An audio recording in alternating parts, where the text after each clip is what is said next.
Guys, Pastor Tunde Bakare of Later Ray Christians Assembly, he don't cry out concerning the decline and the dilapidating state of Nigeria. The man don't cry out on this video. I thought a lot of them that silent would have saved them from this state of quagmire Nigeria found herself because their brother is the helm of affair. Their brother is in Aso Rock. All of them, most of them, they go hiding. They don't want to speak out. They don't want to say anything concerning what is happening in Nigeria. But I believe Tunde Bakare could no longer hold his silence anymore. The man decided to come out and let his voice concern what is happening in Nigeria. How Nigeria is turning to a mafia state for this APC and Tinubu administration. Although in this video you're about to watch, the man, he spoke well. He outlined many things that is going wrong in this Tinubu administration. Although it's a big long video, I just cut half of it. I will advise you to go to YouTube and watch the video. What the man said, what is happening in this administration of Tinubu, how the judiciary they are be bought, and legislative they are be bought, and how they are trying to turn Nigeria to a mafia state and a capturing state. I don't want to waste your time. Just listen to the back area of this video. And don't forget to share this video. I will see you again for more video. What we have seen since the beginning of the year is a descent into tyranny and a brazen abuse of power. Those entrusted with power appear determined to destabilize what is left of our political institutions and have committed themselves to obliterating the guardrails of constitutional governance.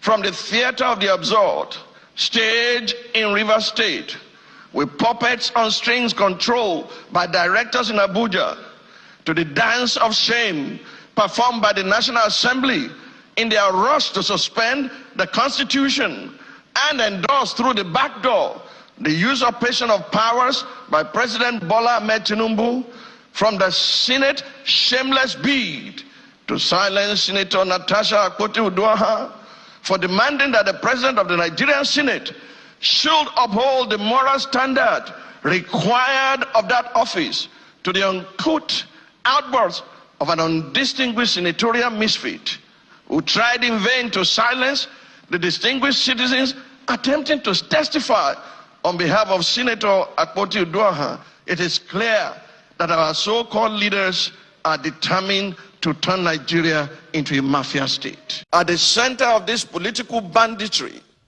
is the motor park brand of politics, nurtured by the old brigade politicians, and in recent times by President Bola Ahmed Tinubu. Mr. President, it is through your influence that the Nigerian National Assembly has become a haven for legislative rascality. Mr. President, it's under your watch that the National Assembly has become an extension of the executive, grossly violating the principles of separation of powers and rubber stamping the whims and caprices of your office, all while singing the international anthem of psychoviolence on your mandate we shall stand. Mr. President, thanks to your political machinations, Nigeria is now bedeviled by a captured National Assembly, the most ineffective in its checks and balances role since the start of the Fourth Republic. In 2006, the Fourth National Assembly had the audacity to reject the tenure extension bid of a sitting president. In 2010, the Sixth National Assembly summoned the courage to stand against a power hijacking cabal and restore Nigeria to the path of constitutionality by invoking the doctrine of necessity. In 2011, the House of Representatives of the Seventh National Assembly had the courage to elect its leaders, as did the Senate of the Eighth National Assembly in 2015, defying executive interference. This National Assembly, the 10th, has by its unconstitutional endorsement of the President's abuse of powers proven to be the most spineless in our recent history.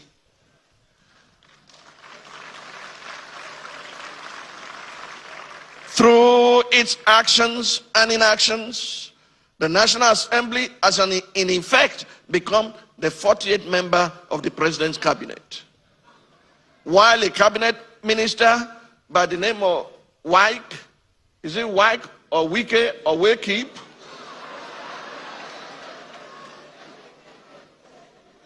While a cabinet minister has more or less become a third-time state governor in Rivers State, pampered by the indulgences of the president. Recent events have made it clear to Nigerians that had this assembly been in place in 2006, when the third-term agenda was proposed, our democracy would have since morphed into one of Africa's lamentable tales of sit-tight dictatorship. To the president of the Nigerian Senate, who has not heeded the call to subject himself to an unbiased investigation, to clear his name of the allegations leveled against him, and under whose leadership the National Assembly has become a carry-go legislature, hiding under the umbrella of technicalities and a dubious voice voting system, I leave you and your conscience with the words of Frederic Bessières, former deputy of the French National Assembly. He said, and I quote, "When plunder becomes a way of life for a group of men in a society, over the course of time, they create for themselves a legal system that authorizes it and a moral code that glorifies it." To the President of the Federal Republic of Nigeria, under whose brand of politics the institution of legislative oversight is collapsing and our democracy is faced with an existential threat, I say, Mr. President, Nigeria is too delicate for this kind of politics. If this state capture was what you meant by a Milokan, it is an anticlimax that can only be counterproductive at the end.